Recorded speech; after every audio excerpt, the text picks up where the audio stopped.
Hello बच्चों, क्या हाल चाल। आशा करता हूँ आप सब बहुत अच्छे होंगे। तो देखिए बच्चों, एक बार फिर से आप सभी का बहुत बहुत स्वागत है अपने बहुत बेहतरीन चैनल आरएसपी स्टडी पॉइंट के एक बहुत बेहतरीन सीरीज में, जिसका नाम है एकलव्य सीरीज। क्या है सर जी एकलव्य सीरीज, इसके बारे में थोड़ा सा बता दीजिए। आज हम लोग इस लेक्चर में पहली बार जुड़े हैं। तो देखिए बच्चों, फिलहाल तो आज हम लोगों का होने वाला है इस सीरीज का लेक्चर नंबर 11 नंबर का लेक्चर है। और इस लेक्चर में हम आपका पूरा क्लास 12 का एनसीईआरटी बेस्ड बायोलॉजी 100% बोर्ड और 2024 नीट के लिए कंप्लीट करवा रहे हैं। तो अगर आप पहली बार हमारे चैनल पे आज ये वीडियो इस सीरीज की देख रहे हैं, तो बस एक ही काम करिए कि आप लोग सीधे इसी वीडियो के डिस्क्रिप्शन में चले जाइए, जहां पे आपको इसके पूरे प्लेलिस्ट की और 1 से लेके 10 लेक्चर की पूरी लिंक मिल जाएगी। उसी में लेक्चर 01 देख लीजिए, आपको पूरा क्लियर हो जाएगा कि हमारी एकलव्य सीरीज क्या चीज है। फिलहाल हमने आपको एक शॉर्ट में इसका बता दिया कि आपके क्लास 12 में हमारे जो भी प्यारे प्यारे बच्चे 2024 बोर्ड की तैयारी कर रहे हैं, उनके लिए पूरी 100% बायोलॉजी अपने चैनल पे कंप्लीट करवाई जा रही है, जिसमें आपके 2 चैप्टर कंप्लीट हो गए हैं और आज तीसरे चैप्टर का दूसरा लेक्चर होने वाला है। जी हाँ, बिल्कुल सही सुना आप लोगों ने। ठीक, तो देखिए थोड़ा सा भाई, अब देखो अगर मान लो कि भयंकर एंट्री नहीं मारेंगे वीडियो में तो मजा कहां से आएगा। तो हमने सोचा कि थोड़ा जोश वाला मार देते हैं एक बार, वेलकम वाली एंट्री। उसके बाद शुरू करते हैं अपने बहुत बेहतरीन बच्चों के लिए अपना बहुत बेहतरीन चैप्टर, जिसको हम लोग कल शुरू किए थे, और जिस चैप्टर का नाम है भैया इकोसिस्टम। क्या नाम है? इकोसिस्टम। सर जी ये तो एनसीईआरटी का चैप्टर नंबर 12 है। अब आप इस सीरीज का लेक्चर मतलब चैप्टर नंबर 3 बता रहे हैं। जी हाँ, तो हमने आपकी जो सीरीज है वो अपने हिसाब से डिजाइन की है, इसीलिए हमारा जहां जो लेक्चर या जो चैप्टर मन कर रहा है उसको वही पढ़ा दे रहे हैं। लेकिन ऐसा नहीं है। ठीक, मतलब ये है कि जो आपके छोटे छोटे चैप्टर हैं, हमने पहले उनको कंप्लीट करवाने की जिम्मेदारी ली है, जिससे क्या होगा, छोटे चैप्टर में बेस बहुत कम होते हैं और इंपॉर्टेंट टॉपिक्स बहुत ज्यादा होते हैं जो रटने वाले होते हैं, जिनसे आप बहुत अच्छा सिक्योरिंग मार्क्स हासिल कर सकते हैं। तो पहले आप लोग छोटे छोटे चैप्टर को कंप्लीट कर लीजिए, उसके बाद बड़े बड़े चैप्टर को पढ़ा जाएगा। अगर यूनिट की बात करें तो एनसीईआरटी की यूनिट 05 का आपका चैप्टर होने वाला है। अच्छा, इसके बाद क्या है सर? फिर देखिए बच्चों, फिर क्या कंडीशन है। तो कल हमने आपको पूरे इकोसिस्टम का एक बहुत बेसिक डिस्क्लेमर दिया था, मतलब इसके बारे में हमने आपको 100% क्लियर करवा दिया है कि हमारा इकोसिस्टम क्या है, किस हिसाब से इकोसिस्टम चैप्टर चल रहा है और इसमें नई नई क्या क्या चीजें हैं। आज हम लोग उसके फंक्शनल रोल को शुरू करेंगे। तो जिसमें पहला रोल हमारे इकोसिस्टम का होता है भैया प्रोडक्टिविटी। कल हमने आप लोगों को इसके 4 फंक्शनल रोल बताए थे। अच्छा सर जी, 4 फंक्शनल रोल क्या है, एक बार फिर से बता दीजिए। तो देखिए इकोसिस्टम हमारा जो चैप्टर है, इसके मेनली 4 फंक्शनल यूनिट या 4 फंक्शनल रोल होते हैं। ठीक, अगर इसको हम लोग फंक्शनल यूनिट कहें तब भी कोई दिक्कत नहीं है, और अगर रोल कहें तब भी कोई दिक्कत नहीं है। जिसमें हमारा पहला रोल जो कि हमने ऊपर हेडिंग डाला है, जिसका क्या नाम है, प्रोडक्टिविटी, इसको आज हम इसी लेक्चर में कंप्लीट करेंगे। अगर दूसरे नंबर के रोल की बात करें बच्चों, तो दूसरे नंबर का रोल है डीकंपोजिशन। क्या नाम है? डीकंपोजिशन। और अगर तीसरा बात करें तो तीसरा क्या कंडीशन है, तो तीसरे रोल को हम लोग कहते हैं एनर्जी फ्लो। क्या कहेंगे भैया? एनर्जी फ्लो के नाम से जानते हैं। और लास्ट में हमारा जो चौथा रोल है उसका नाम है न्यूट्रिशन साइकिल। क्या नाम है? Nutrition cycle. अच्छा सर, इसको थोड़ा सा अच्छे एग्जांपल देके समझाइए हल्का फुल्का, जिससे हम लोगों का बेस और तगड़ा बने। देखिए इसमें आपको ज्यादा कुछ समझना नहीं है कि मान लीजिए किसी प्रकार से, आइए हम एक बार छोटा सा देख लेते हैं प्रोडक्टिविटी का डिफिनीशन, तो इससे आपको ज्यादा बढ़िया क्लियर हो जाएगा। तो आप सभी लोग अपने कॉपी में हेडिंग लगाइएगा प्रोडक्टिविटी, और प्रोडक्टिविटी जैसे ही आप लोग हेडिंग लगाएंगे तुरंत आप लोग उसकी डिफिनीशन लिखिएगा। अच्छा सर, डिफिनीशन क्या है? तो डिफिनीशन प्रोडक्टिविटी की क्या होती है, आइए लिखते हैं सब लोग साथ साथ में। Organism used all the functional unit of ecosystem for its survivability। क्या कह रहा है? फॉर इट्स सर्वाइबिलिटी, मतलब कोई भी जीव जिसको जिंदा रहने के लिए जिन बेसिक फीचर्स, जिन बेसिक चीजों की जरूरत पड़ती है, उसे हम लोग कहते हैं प्रोडक्टिविटी। कैसे, एक एग्जांपल देके समझाइए। देखिए, इसका एग्जांपल बहुत अच्छा है, आप सब लोग एक बार में समझिएगा। एग्जांपल कैसा है? एग्जांपल की अगर हम लोग बात करें तो एग्जांपल में आप मान लीजिए ह्यूमन का एग्जांपल ले लें। अच्छा, फिर क्या होगा भैया, जो हमारा ह्यूमन होता है वो क्या काम करता है? वो खाने को प्रोड्यूस करता है। खाने को कैसे प्रोड्यूस करता है? खेतों में खाने को जब बोएगा, मान लीजिए दाल हमने लगाया खेत में, हमने गेहूं बो दिया, चावल बो दिया, चाहे जो भी फसल बो दिया, आलू बो दिया, तो उसमें क्या हुआ? हमारे खेत में हमने क्या चीज किया? प्रोडक्शन किया। किसका हमने प्रोडक्शन किया? फूड का। तो इसी प्रोसेस को हम लोग समझ सकते हैं किस चीज से? इस प्रोसेस को हम लोग समझ सकते हैं किस चीज से? इस प्रोसेस को हम लोग कह सकते हैं प्रोडक्टिविटी। क्या कह सकते हैं? प्रोडक्टिविटी। तो देखिए, प्रोडक्टिविटी हमारा जो चीज है, जो भी किसी आदमी ने अपने खाने के लिए अपने खेतों में जो भी सामान उसने बोया, उसे हम लोग कहेंगे प्रोडक्टिविटी। एग्जाम्पल है, बहुत ध्यान से सुनिएगा। अच्छा, उसके बाद क्या है? उसके बाद में कह रहा है, जब उसी ऑर्गेनिज्म ने इस खाने को खाया, जब उसी ऑर्गेनिज्म ने इस खाने को खाया तो क्या होगा? जब उसने फूड को इनटेक किया, जब उसने इस खाने को खाया तो इससे क्या होगा? इससे बहुत ज्यादा कुछ नहीं होगा, बस वही खाना जब उसके पेट में जाएगा तो उसके पेट में जो मशीनें लगी हैं वो इस खाने को तोड़ेंगी, इस खाने को डिकम्पोज करेंगी, इस खाने को क्या करेंगी? हजम करने में मदद करेंगी। और जब हजम करेंगी तो क्या होगा? तब ज्यादा कुछ नहीं होगा, बस इस खाने से निकलेगी एनर्जी जो कि उसके बॉडी में लगेगी। तो बॉडी में हमारे हो जाएगा एनर्जी का फ्लो। क्या होगा? एनर्जी का फ्लो होगा। और जब एनर्जी का फ्लो होगा हमारे बॉडी में, तब उसमें से निकलेंगे जरूरी वाले न्यूट्रिएंट। क्या निकलेंगे?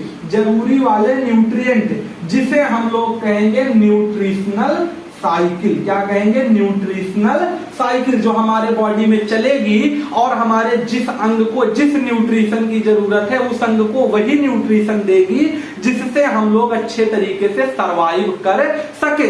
यही एक बहुत बेसिक हमारा एग्जांपल था हमारे प्रोडक्टिविटी का, या यूं कहें कि पूरे के पूरे इकोसिस्टम के बेसिक फंक्शनल यूनिट का। इसीलिए हमने इसके पहले आपका फंक्शनल यूनिट हेडिंग डलवाया था। हमने आपसे कहा था कि इसके 4 यूनिट होते हैं। पहला खुद जो हमारा यूनिट है उसका नाम है प्रोडक्टिविटी। तो हमने खाने को खेत में बोया तो क्या हुआ? प्रोडक्शन ऑफ फूड, मतलब प्रोडक्टिविटी किया।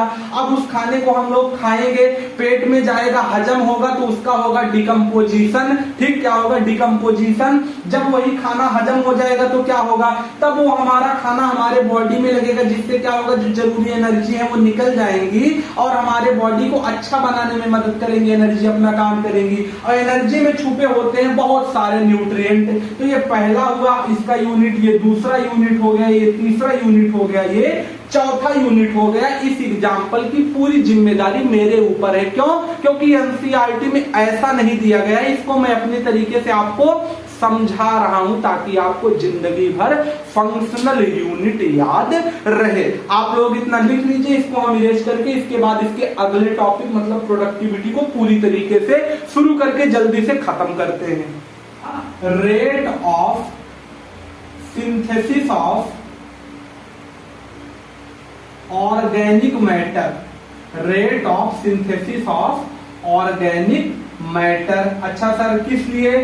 For production of energy, for production of क्या चीज? For production of energy. अच्छा, उसके बाद कुछ है? उसके बाद थोड़ा सा बचा है। For production of energy by any trophic level, by any trophic level. अच्छा सर जी, ये है क्या? इसको थोड़ा अच्छे से समझाइए। देखिए, परेशान ना होइए, एक एक चीज समझाएंगे। By any trophic level per unit area, इसको एक अलग पेन से लिखते हैं क्योंकि अभी इसके बारे में थोड़ा सा आपको समझाना है, ये एक बार में याद हो जाए। क्योंकि भैया ये सीरीज हमारी किसके लिए है? बोर्ड के लिए है, तो हम बार बार तो रिवीजन कर नहीं सकते, तो इसको एक बार में हम लोग निपटा देंगे। तो एक बार में कैसे निपटाएंगे आइए समझाते हैं। ये है क्या, हो क्या रहा है। उसको हमने लंबा लंबा इसलिए लिख दिया क्योंकि उधर ज्यादा लिखते तो आपके कैमरे में दिखाई ना पड़ता, इसीलिए हमने उसको उधर लंबा लंबा लिख दिया है। अच्छा सर इसको थोड़ा जल्दी समझाइए। देखिए कह रहा है एग्जाम्पल पहले समझिए, समझ लेंगे। एग्जाम्पल में ले लीजिए आप लोग खाना। अच्छा खाने को क्या करना है, जब हम लोग खाना खाते हैं तो मेनली 3 काम करते हैं। क्या करते हैं, 3 काम करते हैं। क्या क्या काम करेंगे, एक तो खाने को ही खाएंगे, फूड को करेंगे टेक, ठीक सर। दूसरा काम हम लोग क्या करेंगे, दूसरा काम हम लोग खाने को इसलिए खाएंगे ताकि खाने से हमें मिल सके एनर्जी, एनर्जी मिल सके। अच्छा ठीक है, उसके बाद क्या करेंगे, जब खाना खाएंगे तो कुछ टाइम लगेगा ना खाने में, कि तुरंत खा लेंगे 1 मिनट में, 1 ही मिनट में खा लीजिए लेकिन वो भी तो टाइम है, 1 सेकंड में खा लीजिए लेकिन वो भी तो टाइम है। तो ये तीनों यूनिट हमसे कहती क्या है, खाना हमने खाया ताकि हमें एनर्जी मिले, और कैसे खाया, कुछ हमने खाने को खाने में टाइम लगाया, इसी को कहते हैं प्रोडक्टिविटी। कैसे सर, आइए समझते हैं। प्रोडक्टिविटी में एनसीईआरटी हमारी क्या कहती है, rate of synthesis of organic matter. Organic matter को ही हम लोग कहते हैं खाना, मतलब फूड। कह रहा है किस हिसाब से, किस रेट से आपने खाने को खाया, और खाने को खा के क्या करेंगे, फॉर प्रोडक्शन ऑफ एनर्जी, क्योंकि खाना हमें इसलिए खाना है ताकि हमारे बॉडी में एनर्जी प्रोड्यूस हो सके। अच्छा ठीक है, बाई एनी ट्रॉफिक लेवल। अच्छा ये बताइए, खाना कोई खाएगा ना, खाना खुद थोड़ी खत्म होगा, खाने को किसी को तो खाना पड़ेगा तभी तो खत्म होगा। तो ट्रॉफिक लेवल का मतलब क्या होता है, ट्रॉफिक लेवल एनसीईआरटी में आपको एक ग्राफ दिया है, अगर हो सकेगा तो हम आपकी स्क्रीन पे पेस्ट करवाएंगे। उसमें कहता है कि सबसे पहले घास को खाता है हर्बीवोरस, इसको ऊपर लिख दे। घास को खाएगा हर्बी, हर्बी को खाएगा ओमनी, ओमनी को खाएगा कार्नी, कार्नी को खाएगा टॉप कार्निवोरस। इसे कहते हैं क्या, ट्रॉफिक लेवल। लेकिन आपस में क्या कर रहे हैं, खा ही तो रहे हैं एक दूसरे को। तो कह रहा है कि किसी भी ट्रॉफिक लेवल, किसी भी जानवर के द्वारा खाने को खाना और खा के क्या करेंगे, उसको तोड़ देंगे, उसको सिंथेसिस करेंगे। जैसे ही खाने को हम लोग तोड़ेंगे, अपने मुंह में ले जाके उसको बार बार कूचेंगे, चबाएंगे, टूट जाएगा, उससे प्रोड्यूस हो जाएगी एनर्जी। और जब एनर्जी प्रोड्यूस होगी तो क्या होगा, तब हमारा काम बन जाएगा। अच्छा उसके साथ 2 चीज याद रखिएगा, कैसे, per unit area, per unit time, मतलब हमने कितने टाइम में खाने को खाया है, इसको भी इसमें जोड़ा जाएगा। अगर एक लाइन में आपको पूरी डिफिनीशन समझाएं तो कह रहा है किसी भी ट्रॉफिक लेवल के द्वारा जो समय खाना खाने में लगता है एनर्जी को प्रोड्यूस करने के लिए, इसी को हम लोग उसका प्रोडक्टिविटी कह देते हैं। यही इसका छोटा सा डिफिनीशन होता है, जो कि एनसीईआरटी बहुत कठिन करती है। जितना हमने इसको आसान करके आपको समझाना चाहा उतना हमने कर दिया है। आप लोग इसका एक फॉर्मूला भी छोटा सा याद रखिएगा। फॉर्मूला क्या है, जब हम लोग खाना खाएंगे तो हमें क्या मिलेगा, एनर्जी मिलेगा। जितना खाएंगे उतनी एनर्जी मिलेगी। तो एनसीईआरटी एक फॉर्मूला देती है, किलो कैलोरी पर मीटर स्क्वायर और पर ईयर, पर ईयर। ये क्या है सर, कह रहा है किसी भी जगह हम कैसे जानेंगे यहाँ कितना प्रोडक्टिविटी हुआ, कितना प्रोडक्शन हुआ। मान लीजिए हमने किसी भी खेत में किसी चीज को बो दिया तो उसमें कितना ज्यादा उत्पादन हुआ, किसी क्षेत्र का कितना ज्यादा उत्पादन है, उसको हम लोग कैसे जानते हैं, उसके प्रोडक्टिविटी से। जैसे कह रहा है कितना ज्यादा हमारा उसमें से प्रोडक्शन हुआ, कितनी दूर में हमने बोया है और कितने टाइम में। जैसे आलू, आलू कितनी दिन का फसल होता है, 6 महीने का। कितने दूर में बोएंगे, या तो 1 बीघे में बो देंगे, 2 बीघे, 3 बीघे, 4 बीघे, और कितने किलो प्रोडक्शन हुआ, मतलब कितना कुंटल। मान लीजिए 1 बीघे में आपने बोया और वहां पे 10 कुंटल आपका निकल गया आलू। यही छोटा सा इसका एग्जांपल है। तो यही यूनिट होती है प्रोडक्टिविटी की, इसको आप लोग याद रखे रहिएगा। अच्छा सर इसके बाद क्या है, इसके बाद में इसमें बहुत ज्यादा तो कुछ है नहीं, कुछ छोटे छोटे टॉपिक हैं। जैसे टॉपिक क्या है, इसको आप लोग नोट कर लीजिए, हम मिटा रहे हैं।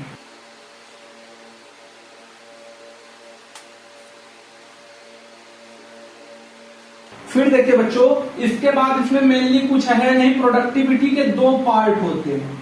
एक पार्ट इसका होता है प्राइमरी प्रोडक्टिविटी और एक दूसरा पार्ट होता है सेकेंडरी प्रोडक्टिविटी। अच्छा ये क्या है, आइए समझ लेते हैं। सबसे पहले आप लोग अपने कॉपी में हेडिंग डालिएगा primary productivity. Primary productivity mainly कुछ नहीं होता है, इसमें थोड़ा सा डिफिनीशन जो दिया गया है वो लंबा लंबा है, इसको लिखिए। Amount of energy, primary productivity हमारी क्या कहती है, amount of energy accumulate,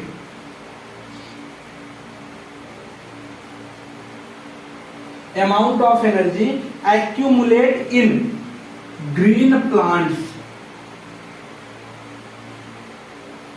in green plants। अच्छा फिर क्या है sir, by process of photosynthesis,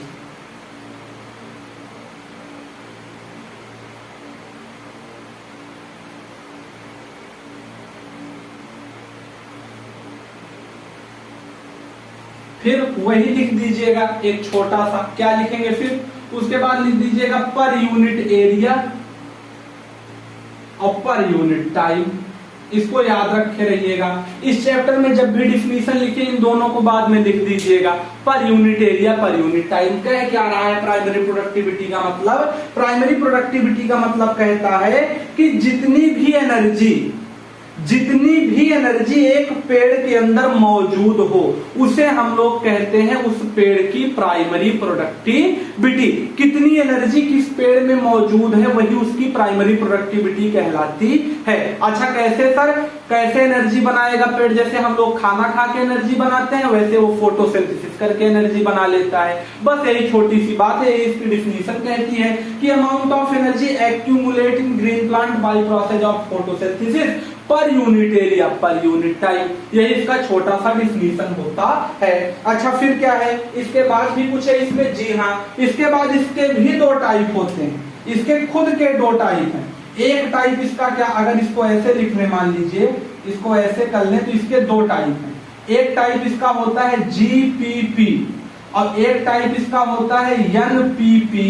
अच्छा जीपीपी एनपीपी क्या है, जीपीपी का पूरा नाम होता है ग्रॉस प्राइमरी प्रोडक्टिविटी। ये क्या है सर, ग्रॉस प्राइमरी प्रोडक्टिविटी क्या है। एनपीपी का मतलब होता है net primary productivity, net primary productivity. ये दोनों क्या होते हैं इसको थोड़ा सा समझा दीजिए। देखिए मान लीजिए किसी के घर में, मान लीजिए आप कोई नौकरी करते हैं, आपके पापा कोई नौकरी करते हैं, उनकी टोटल जो इनकम है कितना वो कमाते हैं उसे हम लोग कहते हैं जीपीपी, और कितना उन्होंने उस इनकम से बचाया है सेविंग उसे हम लोग कहते हैं एनपीपी। अच्छा ये तो एग्जांपल आपके पापा का था, इसमें पापा का एग्जांपल नहीं आएगा, इसमें पेड़ का एग्जांपल आएगा। क्यों, क्योंकि प्रोडक्टिविटी टॉपिक ही पूरा पेड़ पे डिपेंड है। तो पहली चीज तो पता है कितनी एनर्जी कोई भी पेड़ फोटोसिंथेसिस से बनाता है, अपने अंदर स्टोर किया है, उसे कहते हैं प्राइमरी प्रोडक्टिविटी। अब क्या है, अब जीपीपी का मतलब क्या होता है, जीपीपी हमारी कहती है कि वो जो मतलब हमारा पेड़ है वो मेनली एनर्जी क्या बनाएगा, जो हमारा पेड़ है वो मेनली एनर्जी क्या बनाएगा भाई, फोटोसिंथेसिस जब करेगा बेचारा तो फोटोसिंथेसिस करके बनाएगा ग्लूकोज, फोटोसिंथेसिस करके ज्यादा से ज्यादा क्या बनाएगा ग्लूकोज, उसी पे तो उसकी पूरी लाइफ डिपेंडेंट है। तो एनसीईआरटी की डिफिनीशन हमारी कहती है, इसकी डिफिनीशन एक किनारे लिखवा देते हैं, आप लोग समझने के लिए लिख लीजिएगा इसको, क्योंकि पेपर में आता है, दोनों में ही तो आता है सर डिफिनीशन, वो आप लिखवाए ही नहीं। टोटल ऑर्गेनिक मैटर, इसको लिख लीजिए एक किनारे कहीं पे। तो हमारी डिफिनीशन कहती है कि टोटल कितना ऑर्गेनिक मैटर उसके अंदर है, भाई कितनी सैलरी इस महीने की आई है, टोटल इनकम क्या है, वही है जीपीपी। तो इस महीने, इस साल मतलब इस टाइम में कितना पेड़ हमारा टोटल अपने अंदर एनर्जी बनाया है उसे हम लोग कहेंगे जीपीपी। कितना स्टोर है उसे कहेंगे प्राइमरी प्रोडक्टिविटी, कितना बनाया है उसे हम लोग कहेंगे जीपीपी, और बनाने के बाद कुछ खुद पे भी तो खर्चा करेगा, कुछ खुद पे भी तो खर्च करेगा। आपके पापा इस महीने 50,000 पाए, कितना पाए? 50,000 मान लो उनकी सैलरी है। अब क्या वो 50 के 50 तो बचा लेंगे? अरे उसमें बहुत खर्चा है, आपका खर्चा है, उसके बाद में आप मान के मतलब उनको भी खिलाएंगे, आप वाली को, समझ रहे हैं ना? तो सबको खिलाना पिलाना, उसमें पार्टी वार्टी मौज मस्ती, आपके घर का खर्चा, लास्ट में बचा 5,000। सर जी इतना भी कम नहीं बचता। हाँ इतना ही बचता है, पूछना कभी। तो जो 50,000 से कितना बचा? 5,000 बचा। इसमें 50,000 बेचारे पाए थे, तो वैसे इसने भी या 50,000 ग्राम बनाया था ग्लूकोज, क्योंकि इसका मेन खाना होता है ग्लूकोज। उसमें से बचा कितना लास्ट में? 50,000 ग्राम बनाया था, 5 ग्राम बच गए बेचारे के पास। तो क्या हुआ? इसकी जो सेविंग है वो है एनपीपी, और इसका जो टोटल अमाउंट है वो है जीपीपी। अच्छा एनपीपी कैसे लिखेंगे? अगर एनपीपी का डिफिनीशन लिखिएगा तो पूरा यही कर दीजिएगा, सिर्फ ऑर्गेनिक के जगह लिख दीजिएगा स्टोर। क्या लिख देंगे? Stored matter synthesis by producer in the process of photosynthesis, यही कहलाता है एनपीपी। अच्छा बहुत देर इसका बात हो गया, ज्यादा बात ना करिए जीपीपी एनपीपी का। इसके बाद एक चीज ये भी समझ लीजिए, इसको हम थोड़ा सा मिटा रहे हैं क्योंकि पूरा बोर्ड भर गया है। देखिए एक कंडीशन इसमें ये भी आता है आपका कि जीपीपी जो है हमारा, इसका भी एक फॉर्मूला होता है और एनपीपी का भी एक फॉर्मूला होता है। जीपीपी का हमारा फॉर्मूला होता है, पूरा फॉर्मूला इसका जो होता है वो होता है जीपीपी माइनस आर बराबर NPP. Sir GPP minus R बराबर एनपीपी ये कैसा फॉर्मूला है? ये है क्या? यही असल में आपका जीपीपी का फॉर्मूला होता है, ग्रॉस प्राइमरी प्रोडक्टिविटी का फॉर्मूला यही है। अच्छा हमें जीपीपी पता चल गया, मतलब पेड़ ने कितना अमाउंट में ग्लूकोज बनाया था फोटोसिंथेसिस करके, वो हो गया जीपीपी। कितना उसने बचाया वो हो गया एनपीपी। आर क्या है? कितना खर्चा किया, कितना खर्चा किया वही है आर। आर को ही हम लोग कहते हैं रेस्पायरेशन रेट, मतलब जब पेड़ खुद सांस लेगा, आप मान लीजिए खाना पीना एक बार आप सुबह खा लिए, शाम तक आप पूरी दिन बेड पे लेटे रहे, कोई काम नहीं किए, मान लो शाम को आपको फिर भूख लग गई, और लगती ही है, सब लोग खा के ही तो सोते हैं, भले दिन में कोई काम ना रहे लेकिन रात में तो फिर खाना है। दिन में सुबह खाए थे खूब दबा के, लेकिन संजय फिर भूख लग गई शाम को। ये क्या कंडीशन है? खर्चा कहाँ हुआ? खाना आपका जानते हैं कहाँ खर्च हुआ? जो आप बार बार सांस ले रहे हैं उसमें ही तो एनर्जी बार बार टूट रही है। कभी सांस को आप लोग ध्यान से ऐसे उंगली रख के जब चेक करेंगे तो गरम गरम हवा निकलती है, और गर्मी वहीं से निकलेगी जहां एनर्जी टूटेगी भैया। तो कंडीशन क्या कहता है कि रेस्पायरेशन रेट जितना पेड़ ने किया वो हो गया उसका खर्चा, ये कंडीशन। अच्छा एनपीपी का क्या होगा? बिल्कुल यही। अब चाहे इसको आप जीपीपी का फॉर्मूला कह दीजिए और इसी को आप एनपीपी का भी लिख सकते हैं। एनपीपी का क्या होगा? एनपीपी का हो जाएगा GPP minus R, GPP minus R. ये कैसे सर? एनसीईआरटी में यही दिया है, इन दोनों को आप याद कर लीजिएगा, इसमें बहुत ज्यादा कुछ है नहीं। कुछ हमारी एनसीईआरटी हमसे क्या कहती है, कुछ हमको फंसाने के लिए एक कंडीशन देती है, उसको आइए समझ लेते हैं। देखिए फिर हमारी एनसीईआरटी हमसे कहती है एक टाइप तो और था इधर, तो मान लीजिए हमारा क्या हो गया, इधर हमारा प्राइमरी हो गया, अभी सेकेंडरी बचा है। अच्छा सेकेंडरी प्रोडक्टिविटी क्या होता है? तो एनसीईआरटी कहती है कि जो टोटल हमारा ट्रॉफिक लेवल है, मतलब यहाँ मान लीजिए घास है, इसको खाएगा हर्बीवोरस, इसको खाएगा ओमनीवोरस, इसको खाएगा कार्निवोरस, इसको खाएगा टॉप कार्निवोरस। एग्जाम्पल में मान लीजिए ये घास है, इसको खा लिया हमारा कौन? घास को हमारी खाली मान लो बकरी, घास को खा ली गोट, गोट मतलब बकरी, बकरी को कौन खा लिया? बकरी को मान लीजिए खा लिया आपका कौन? डॉग मतलब कुत्ता, जो ओमनीवोरस है दोनों खाता है। डॉग को हमारा खा लिया मान लीजिए कौन? डॉग को खा लिया जयकाल मतलब कौन? सियार आपका। अब उसको कौन खा लिया? इसको खा लिया लायन। अब क्या कंडीशन है? कह रहा है जितना हमारी जो घास है ये तो क्या है? ये है प्रोड्यूसर मतलब प्लांट। तो जितना प्रोड्यूसर किसी खाने को प्रोड्यूस करेगा, जितने अमाउंट में खुद एनर्जी लेगा, ये बेचारा कहां से एनर्जी लेता है? ये लेता है भैया सनलाइट से। कहां से लेता है? सनलाइट से। ये बहुत छुपा हुआ पॉइंट है, कहीं पढ़ाया नहीं जाता। तो जितना ज्यादा हमारा प्लांट खुद लेगा एनर्जी, खुद सनलाइट लेगा, उतना खाना बनाएगा। वैसे जितने खाने को ये कंज्यूम करके एनर्जी बनाएगा, इससे लेगा, वो होगा सेकेंडरी प्रोडक्टिविटी। कहने का क्या मतलब है? कहने का मतलब है सेकेंडरी प्रोडक्टिविटी का कि amount of organic matter form by consumer, consumer के द्वारा जो भी ऑर्गेनिक मैटर फॉर्म किया जाता है। ऑर्गेनिक मैटर खुद कहां से फॉर्म होगा? ऑर्गेनिक मतलब फूड, ऑर्गेनिक मैटर मतलब फूड, फूड खुद थोड़ी मिलेगा, उसको खोजने जाना पड़ेगा ना। तो भैया जब हर्बीवोरस मतलब गाय भैंस बकरी ओकरी जब इसको खाएंगी घास को, तो इनके अंदर जो खाना जाएगा, खाने से इनके अंदर क्या हो जाएगा? एनर्जी मिल जाएगी। तो वही कह रहा है कि जितने अमाउंट में इनके अंदर ऑर्गेनिक मैटर स्टोर है, उसी अमाउंट को हम लोग क्या कहते हैं? Secondary productivity. यही छोटा सा आपका इसका एग्जाम्पल होता है। अच्छा, इसमें दो चीज जोड़ लीजिएगा, पर यूनिट एरिया और per unit time. Per unit time, time फिलहाल इधर रहेगा, अगर आपकी स्क्रीन पे ना दिख रहा हो तो वैसे लिख लीजिएगा, चेक कर लीजिएगा, ठीक। अच्छा, उसके बाद क्या है? उसके बाद में इसको हम इरेज कर रहे हैं। उसके बाद इसमें बहुत ज्यादा तो कुछ है नहीं, लास्ट में आपका 2-3 कंडीशन देता है। जो हमारा प्राइमरी प्रोडक्टिविटी था उसमें मेनली था क्या? प्रोडक्टिविटी। प्राइमरी प्रोडक्टिविटी में मेनली क्या चीज था भैया? Primary productivity. आइए एक ग्राफ बना देते हैं, पूरे का ग्राफ देखिए आपको समझाने के लिए। प्राइमरी प्रोडक्टिविटी मतलब पेड़ के अंदर जितना खाना स्टोर है, मतलब stored food in plant, plant के पास जितना खाना स्टोर है। अच्छा, इसको ये दो भाग में बटा, एक किस में बढ़ गए? एक बढ़ गए जीपीपी में, और एक बढ़ गए किसमें? एक बढ़ गए एनपीपी में।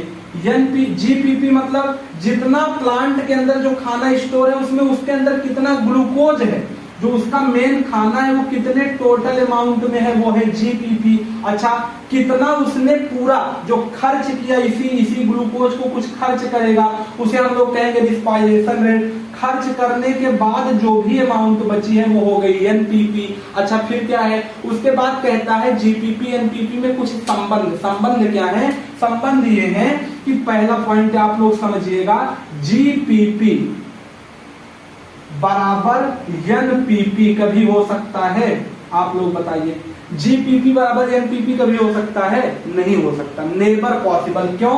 कह रहा है जीपीपी मतलब टोटल सैलरी जो आई थी, मान लीजिए वही 50,000, तो क्या पूरी की पूरी सैलरी बच जाएगी? कहीं खर्चा नहीं है? कहीं खर्चा नहीं भाई, खर्चा तो होगा ही। आप तो ये बात कह रहे हैं कि हम गाड़ी चला रहे हैं लेकिन उसमें पेट्रोल नहीं लगेगा, ऐसा कैसे? कुछ लोग कहेंगे बैटरी वाला बैटरिया भी तो चार्ज करनी पड़ेगी, कुछ तो करना ही पड़ेगा। तो ऐसा कभी हो ही नहीं सकता कि पूरा का पूरा हमारा जो सेविंग मतलब टोटल अमाउंट है वो बच जाए, तो ये कंडीशन होगा गलत। दूसरा क्या कंडीशन है? दूसरा कंडीशन हमारी एनसीईआरटी कहती है कि क्या जीपीपी हमेशा ज्यादा होगी और एनपीपी कम होगा? भाई बिल्कुल, पहले तो हमारी सैलरी आएगी ना, तब उसके बाद खर्चा होगा, तब बचेगा। तो ये तो बिल्कुल सही है, ये तो यस है। तीसरा क्या कंडीशन है? अगर कोई लोग वीडियो को भगा दिए हैं और यहाँ कुछ नहीं समझ में आ रहा है तो वो आपकी जिम्मेदारी है, हमारी जिम्मेदारी नहीं। पूरा वीडियो देखिए भैया। उसके बाद क्या कंडीशन है? एनपीपी बराबर 0। एनपीपी बराबर 0, क्या ये हो सकता है? हाँ, हो सकता है। अरे भाई जाहिर सी बात है, हमने किसी से कर्जा लिया था, हमारी सैलरी थी 50,000, जीपीपी मिला 50,000, अब की महीने में जो हमारा 5,000 बचता था वही हमने किसी से कर्जा लिया था 5,000, अब उसी को दे दिए तो सेविंग 0 हो गई, जाहिर सी बात है। तो ये भी हो सकता है। फिर चौथा और अंतिम केस इसका जो है वो एनसीईआरटी कहती है कि क्या जीपीपी खुद 0 हो सकता है? कोई बिना सैलरी के काम नहीं करता है, ठीक। पेड़ चाहे जो भी हालात हो, लेकिन हमेशा कुछ ना कुछ एनर्जी बनाता रहता है। ये तो वही बात है कि क्या कोई बिना पानी खाना के जी सकता है? नहीं जी सकता। तो ये हो जाएगा रॉन्ग। लास्ट में यही जो एनपीपी है, इसको जो भी लोग खाएंगे वो आ जाएंगे सेकेंडरी कंज्यूमर के अंदर। तो हमारे हिसाब से प्रोडक्टिविटी 100% कंप्लीट लेक्चर 011 में। अगर आपको समझ में आया है तो वीडियो को ना लाइक करिए, ना ही सब्सक्राइब करिए, और ना ही अगर सब समझ में आ गया तो कमेंट करने की कोई जरूरत है नहीं, बस शेयर कर दीजिएगा अपने दोस्तों में ताकि वो भी आराम से देख सके और हमारी सीरीज को ज्यादा से ज्यादा फॉलो कर सके। तो अगर कोई पॉइंट में दिक्कत हो तो कमेंट में बता दीजिएगा। मिलेंगे आपसे नेक्स्ट लेक्चर में, तब तक के लिए ओके बाय।